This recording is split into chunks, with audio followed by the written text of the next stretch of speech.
মেঘলা, তুমি আমাকে মাফ করে দাও। তুমি আমার কাছে মাফ চাইবা আর আমি খুব সহজে তোমার মাফ করে দিব। আমি তোমাকে বিয়ে করতে চাই রাতুল। এ তো দেখি মেঘনা চাইতে দৃষ্টি। তুমি এভাবে রোদের মধ্যে বাইরে বসে আছো কেন পাগলের মতো? মেঘলার ক্ষমা না পাওয়া পর্যন্ত আমি এভাবেই থাকবো। অনেকের বাচ্চা অদল বদল করে দিয়েছে। আপনি কি মানুষ না অমানুষ? এত বড় একটা জঘন্য কাজ কিভাবে করলেন আপনি? এইভাবে কি আর পাপ মুছে যায়? আমি রাতুরাজ তোমাকেই বিয়ে করবো, কথা দিলাম। আগের দুইটা বউ রেখে আবার আলাদাভাবে মেয়ে নিয়ে রাত কাটায়। এই তোমরা কে কোথায় আছো দেখো। হ্যালো মেঘলা, রাত কাটানোর জন্য বস্তিতে একটা মাইয়া নিয়ে আইছে। আচ্ছা ঠিক আছে, দাঁড়া আমি আইতেছি।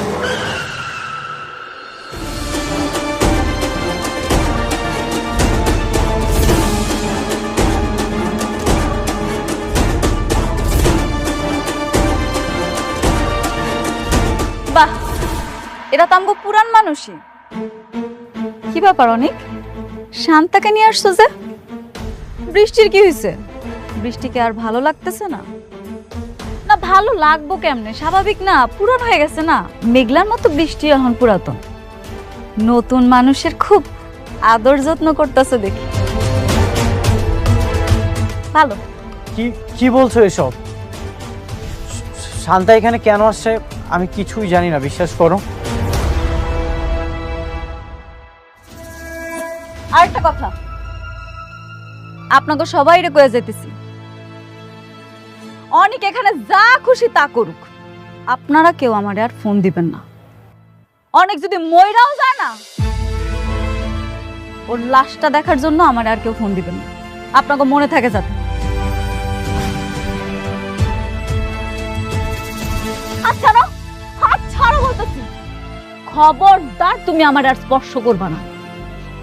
তুমি আমার স্পর্শ করার অধিকার ওই দিনই হারাইছো যেদিন আমার সন্তানের তুমি অস্বীকার করছো। ওর যা খুশি হোক, তুমি মইরা গেল না, আমার এখন আর কিচ্ছু আসে যায় না, বুঝছো তুমি?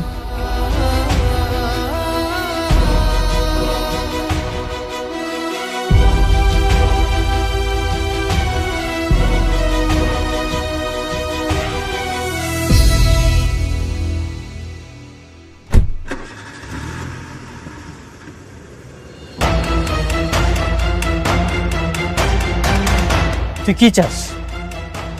কি হলো, চুপ করে আছিস কেন? তুই কেন আমার সাথে ঝামেলা করতেছিস বল।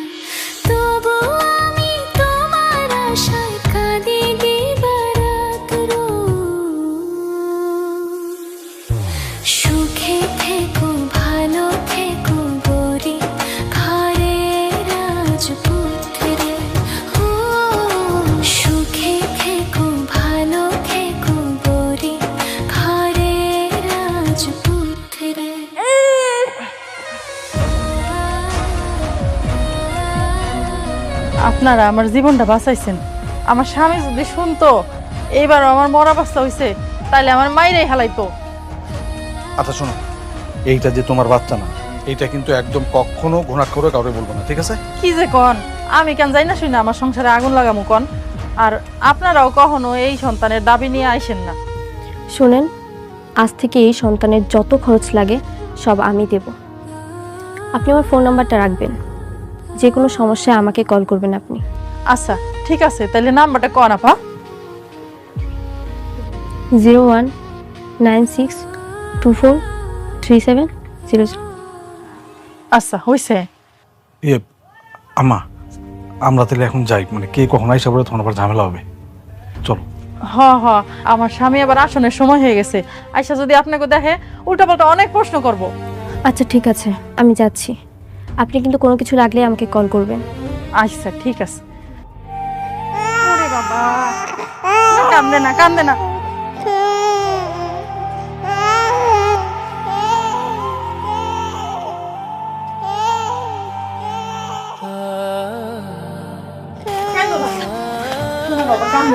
এই বাচ্চা কাঁদতেছে কেন? ও দুধ খাসনি? ঠিক মতো দুধ খাস নে, ঠিক মতো যত্ন করবি। একমাত্র সন্তান আমার, তোর যদি যত্ন ঠিক মতো না করিস তোর কিন্তু খবর আছে। কাজটা ঠিক হলো না আঙ্কেল, আমার বারবার মনে চাচ্ছে অনেককে গিয়ে সব বলে দিই। একদম খবরদার, এই কথা তুমি মাথায় আনবে না। অনেককে যদি তুমি এই কথা বলো, অনেককে সারা জীবনের জন্য হারাবে। আর অনেকের বউ মেঘলা সোজা আমাদেরকে নিয়ে জেলে ঢুকিয়ে দেবে। হাঁটো। কিন্তু এত বড় একটা সত্যি। চুপ থাকো, কিচ্ছু হয়নি, আসো।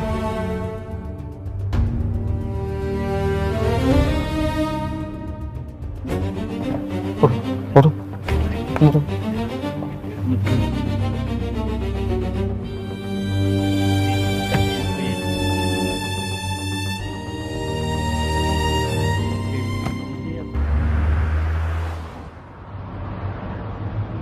এটা আপনি কি করলেন? হ্যাঁ, আমি আপনাকে ডিজাইন দিয়েছি একরকম আর আপনি বিল্ডিং করলেন অন্যরকম। এটা হইল কিছু? আমি আপনাদেরকে বলে রাখি, আমি ঠিক যেই ডিজাইনটা দিয়েছি আমার ঠিক সেটাই চাই।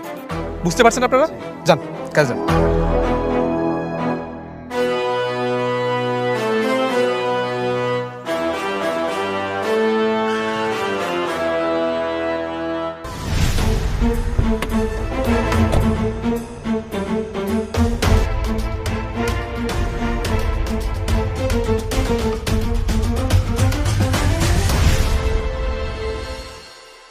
আরে কি ব্যাপার, আপনি এখানে?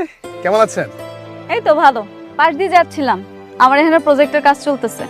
তুমি কেমন আছো? আমি আমি কি আর ভালো না থেকে পারি? কেউ যখন উপরোটা সিঁড়ি পেয়ে যায় তখন তো ভালো না থাকার প্রশ্নই আসে না। ঠিক ঠিক, কথা ঠিক। তোমার সাথে তো এখন বৃষ্টি আর ওমর জাফর আছে, তাই না? হ্যাঁ, ওমর জাফর তো এখন আমার বিজনেস পার্টনার, তার সাথে এখন বেশি ডিল হচ্ছে। Good, very good. তো এখানে কি করতেছিলা? ও এখানে এখানে একটা শপিং সেন্টারের প্ল্যানিং হয়েছে, ওটা দিয়ে কাজ করছি আর কি। গুড জব, মন দিয়ে কাজ করো, একদিন অনেক বড় বিজনেসম্যান হবা, আমি জানি। অনেকের সাথে যতদিন ছিলাম তার কাছ থেকে আমি অনেক কিছু শিখেছি। বলতে গেলে তার কাছ থেকে আমার সবকিছু শেখা, এটা আমি কখনো অস্বীকার করতে পারবো না। বাদ দাও না, থাকে সব কথা। কেন? এক সময় তো তার সাথে কথা বলার জন্য, দেখা করার জন্য আমাকে খুব রিকোয়েস্ট করতেন, এখন কি হলো? করতাম, সময় পাল্টায় গেছে। আমার সন্তান মরার পরে আমি আর ওরে চিনতে চাই না, অনেকের নামটাও না আমি আর শুনতে চাই না। কাজ করতেছো, মন দিয়ে কাজ করো, দোয়া রইল, কিছু হইলে জানাই। চলো।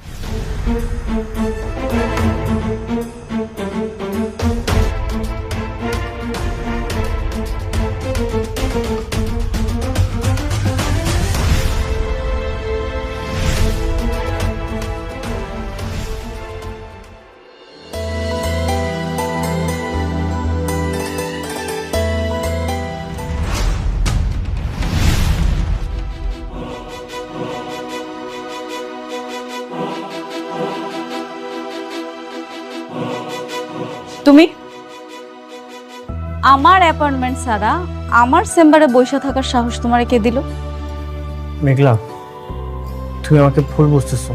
সেদিন আমি শান্তাকে নিয়ে আসিনি, ঠিক তুমি চলে যাওয়ার পরে ও স্বীকার করেছে এই সব কিছু রাতুলের চক্রান্ত। তা আমি কি করব? আমার এগুলো সময়তে আসছো কেন? তুমি কি ভাবছো আমি শালিমা চৌধুরী? তোমার মতো সস্তা বস্তি মার্কা লোকের কথা শোনার কোনো সময় আমার কাছে নাই। এই তুমি জানো না, তোমারে দেখলে আমার মৃত বাচ্চার কথা মনে পড়ে যায়। তারপর তুমি কেন আসো আমার কাছে? বারবার বলছি না তুমি আসবা না? কারণ আমি চাই না তুমি আমার থেকে দূরে থাকো। আমি তোমারে ভুল বুঝিনি। তোমারে দেখলে আমার খালি কোলটা উপহাস করে। তুমি আমার সন্তানের খুনি। তুমি কেন আসো বারবার আমার সামনে? আমি তোমাকে অনেক ভালোবাসি, সারা জীবন এইভাবেই ভালোবাসতে চাই। এই জন্য কিন্তু আমি সব কিছু ছেড়ে দিয়েছি। আমি এখন বস্তিতে গিয়ে আছি, সেখানেই পড়ে আছি। কোটি টাকার ব্যবসা, বিলাসবহুল জীবন, গাড়ি, সব কিছু কিন্তু ছেড়ে দিয়েছি শুধুমাত্র তোমার আশায়। আমি চাই তুমি আমাকে ক্ষমা করে দাও। তোমার মুখে ভালোবাসার কথাটা মানায় না। আর তুমি কি ভাবছো বস্তিতে গিয়া থাকলে সবকিছু ঠিক হয়ে যাইব? কোনো কিচ্ছু ঠিক হইব না। অনেক তুমি থাকো বস্তিতে আর আমি থাকি এসি রুমে। আমি এখন হয়তো বা শালিমা চৌধুরী, আমার অনেক ধন সম্পদ আছে, কিন্তু আমার মনের ভিতরে কি বইতেছে, আমি কতটা কষ্টে আছি সেটা তুমি বুঝবা। প্রতি রাতে আমি যে ঘুমাইতে পারি না, সেটা তুমি কি করে বুঝবা কও? মেঘলা, আমি তোমার সেই পুরো ক্ষতটা সারিয়ে দিতে চাই। ঠিক আছে, তুমি দরকার হলে তোমার এই অফিসে আমাকে একটা চাকরি দিয়ে দাও, যে কোনো পোস্টে। এটার মাধ্যমে তো অন্তত আমি তোমাকে একটাবার দেখতে পারবো, সবসময় তোমাকে আমি সরি বলতে পারবো। তুমি আমাকে ক্ষমা করে দাও। তুমি এখন এইটাই চাও অফিসের সবাই আমার নিয়ে হাসাহাসি করুক, তাই না? না না না, আমি এইগুলো চাই না। দরকার হলে আমি ভিখারি হয়ে যেতে পারবো, কিন্তু আমি বাইরের মানুষটা হতে চাই না। এসব অবাস্তব কথা বলতে আসবা না। তোমার মতো খুনি আর অকৃতজ্ঞরে আমি চাকরি দিতে পারবো না। এটা শালিমা গ্রুপ অফ কোম্পানি, তুমি মনে রাখো। মেঘলা, অন্তত একবার। আমি মেঘলা না, আমি শালিমা। আমার কাজ আছে, তুমি এখান থেকে যাও। যাও বলতেছি। কি হলো, কথা শুনতেছো না? যাও।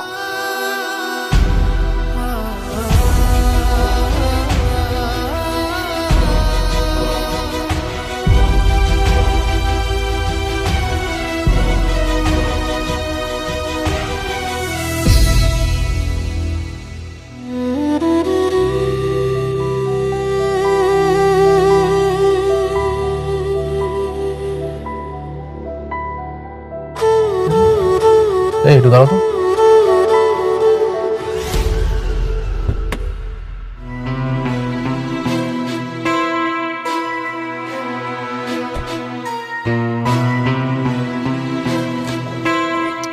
আরে বন্ধু, তুই এই তীব্র রোদের মধ্যে একা একা হেঁটে যাচ্ছিস, তো তো শরীর খারাপ করবে। এ ধর ছাতা নে। তোর ছাতার ছায়া আমার মাথার রোদটুকু আড়াল করতে পারবে, কিন্তু আমার বুকের ভেতরে যে জ্বলন্ত আগুন, সেটা নিভিয়ে দিতে পারবে না। দেখ, সহানুভূতি আর করুণার মধ্যে যে একটা সীমারেখা থাকে, তুই তো সেটা পার করে গিয়েছিস। তোর এই সব কলহদার সমাধান হয়তো আমি না হতে পারি। রাতুল প্লিজ, অন্ধকারে পথ হারানো এই বন্ধুর হাতটা তুই এখন ছেড়ে দে। তুই আমাকে একা থাকতে দে, অন্তত আমাকে আর বিরক্ত করিস না। তুই এসব কি বলতেছিস? আমি তোর বন্ধু, কোটিপতি হয়ে আমি গাড়িতে রাস্তায় রাস্তায় ঘুরতেছি, আর তুই আমার বন্ধু হয়ে রাস্তার ফকিরের মতো রাস্তায় রাস্তায় ঘুরতেছিস। এটা কেমন না? আমি কোনোভাবে মেনে নিতে পারতেছি না এটা। তুই তো এটাই চাইতে। এখন আমি কোটিপতি থেকে গরিব হয়ে গেছি, তোর তো এখন অনেক আনন্দ হওয়ার কথা। দেখ, আসলে চাইতাম যে তুই গরিব হ, কিন্তু তুই এতটা গরিব হবে আমি কখনো কল্পনা করতে পারিনি, যে একদম রাস্তার ফকির হয়ে যাবে। রাতুল, তোর জন্য সবকিছু হয়েছে। তুই যদি জিএনএসের রিপোর্টটা চেঞ্জ না করে দিতি, আমার সন্তানটা মারা যেত না।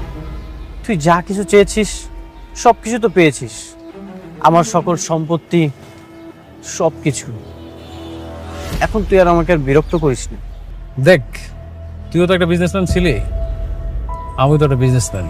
তুই বিজনেসম্যানের কথাটা বুঝবি, আর একটু উপরে উঠতে গেলে না এই সামান্য এতটুকু কাজ করতেই হয়।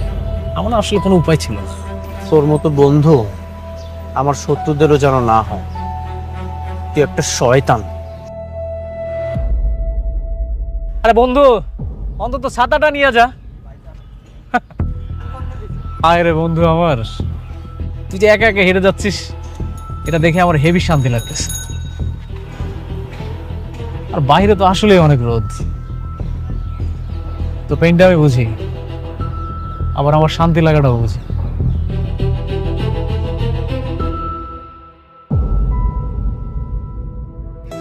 মারে দেখ তো ঠিক আছে না? হ, ঠিক আছে আব্বা।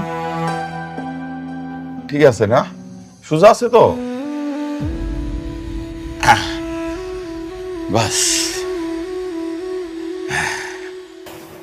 আচ্ছা, ছবিটা এখানে না রাখলে হইতো না।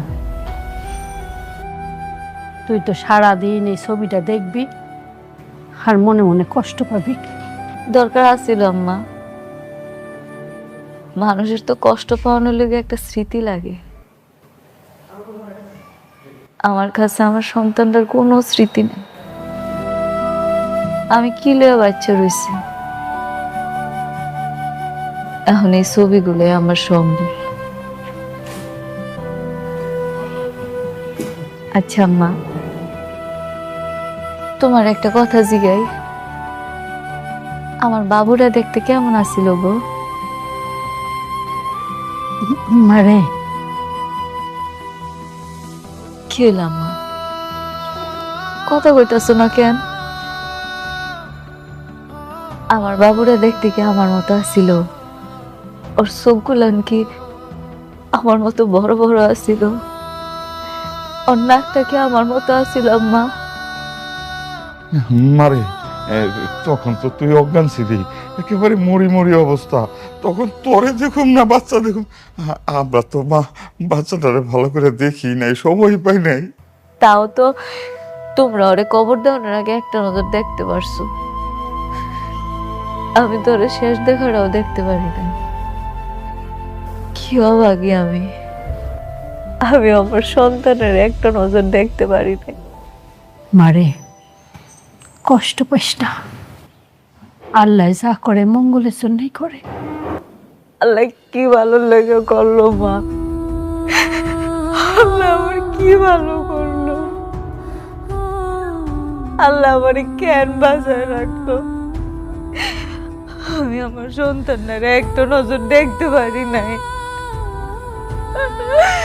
এর থেকে কষ্টের আর কিচ্ছু হইতে পারে না। আমি প্রত্যেকটা রাত্রে ঘুমানোর সময় আমার সন্তানের মুখটা দেখতে পাই না।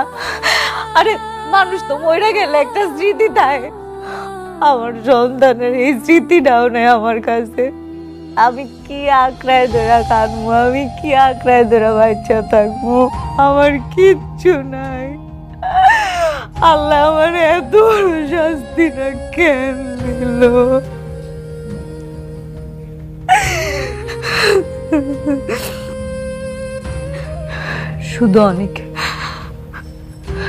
শুধু অনেকের কারণে আমি আমার সন্তানটারে শেষ দেখাটা দেখতে পারি নাই। অনেক আমার সন্তানটারে শেষ দেখা দেখতে দেয় না, আর তোমরাও এর ভিতরে সাই দিছ। তোমরা একটা বার ভাবলা না আমার সন্তান, আমার এই পেটটার ভিতরে 10টা মাস আমি বাউন্দি কষ্ট কইরা আমার কলিজার টুকরা একটা বার দেওয়ার সুযোগ তোমরা আমার কইরা দিলা না। আল্লাহ আমার মাটা বানাইলো না কেন? আমি কি নিয়ে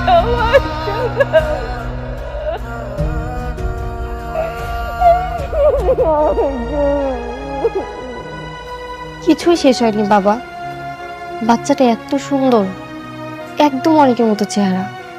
মা এখন এসব বলে কি হবে বল? সন্তানকে তাদের বাবা মার কাছে তো আমরা ফিরিয়ে দিতে পারবো না। বাবা তুমি একবার ভেবে দেখো, আমার সন্তান হবে না, এটা শুনে আমার কত কষ্ট। আর যার সন্তান হয়েছে জীবিত আছে, তবুও তার সন্তানের কাছে যেতে পারছে না, তাহলে তার কত কষ্ট।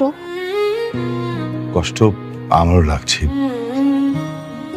আমি তোর কষ্টটা বুঝতে পারছি, কিন্তু মা দোয়া কর যাদের কাছে সন্তানটা আছে তারা যেন তাকে সুন্দরভাবে মানুষ করতে পারে, ভালোভাবে লেখাপড়া করাতে পারে। দোয়া করিস আর সবসময় খেয়াল রাখিস। আমি অনেকের এত কষ্ট দেখেও কিছু বলতে পারছি না। আমার যে কি কষ্ট হচ্ছে বাবা, আমি তোমাকে বলে বোঝাতে পারবো না। আমি বুঝতে পারছি রে মা, দেখ চেষ্টা করে দেখ অনেককে এ বাড়িতে আনা যায় কিনা, তাহলে অন্তত অনেকের কষ্টটা কমবে। ঠিক আছে মা, মন খারাপ করিস না, আল্লাহ সব ঠিক করে দেবে।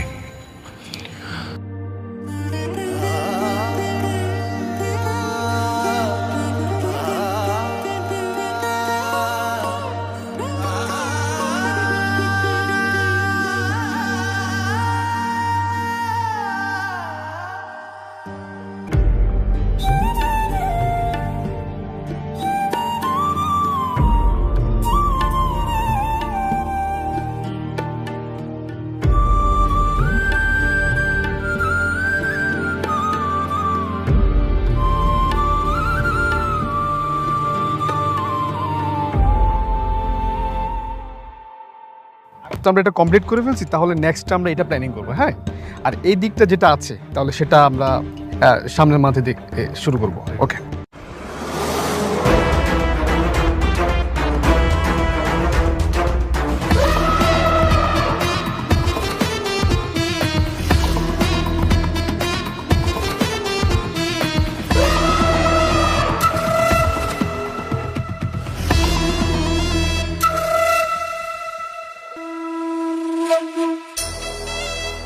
সাবির, জলে নেমে কুমিরের সাথে লড়াই। সাইড থেকে তুমি আমার লোক নিয়ে আসছো কেন? জলে নেমে কিভাবে কুমিরের সাথে লড়াই করতে হয় সেটা তো তোমার কাছ থেকেই শেখা। কেন তোমার মনে নেই? অনেকের কাছ থেকে তার সব শ্রমিক তুমি নিয়ে এসেছিলে। টক্কর, আমার সাথে টক্কর দিলে তার পরিস্থিতি কি হয় তুমি অনেককে দেখে বুঝতে পারো নাই? পরে সামাল দিতে পারবা? আমার লেভেলটা না তোমার মতো এরকম নিচু স্থানে না। আমার কোম্পানির লেভেল এখন শালিমা বিল্ডার্স গ্রুপের মতো হাই।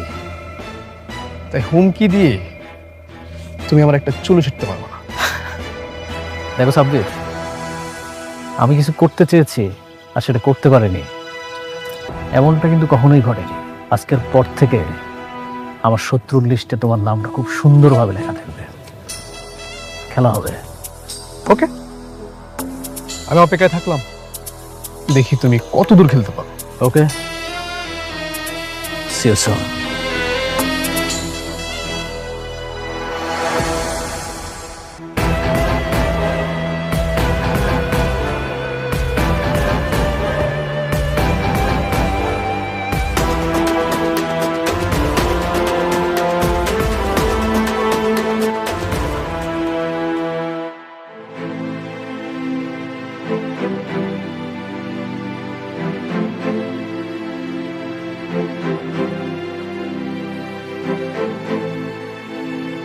এর আগে চাকরির অভিজ্ঞতা আছে?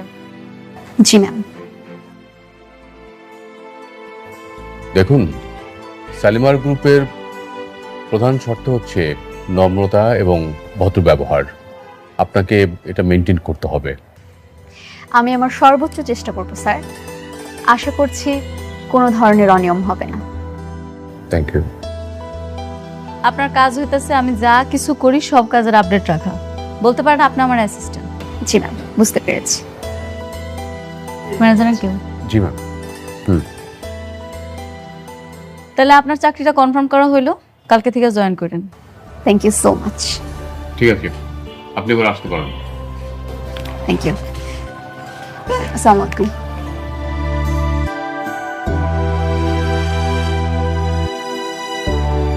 দেখে তো স্মার্টই মনে হলো, মনে হয় কাজ করতে পারবো। আমার তো ধারণা ম্যাডাম।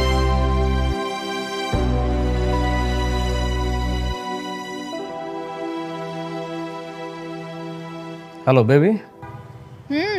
আমার চাকরি তো হয়ে গেছে। শালিমা আমাকে তার পার্সোনাল অ্যাসিস্ট্যান্ট হিসেবে চাকরি কনফার্ম করে দিয়েছে। ভেরি গুড, তাহলে তার কোনো বাধা নেই। শোনো, তোমাকে আমি ঠিক যেভাবে যেভাবে বলেছি তুমি ঠিক ওইভাবে করবে। Okay baby. Okay baby.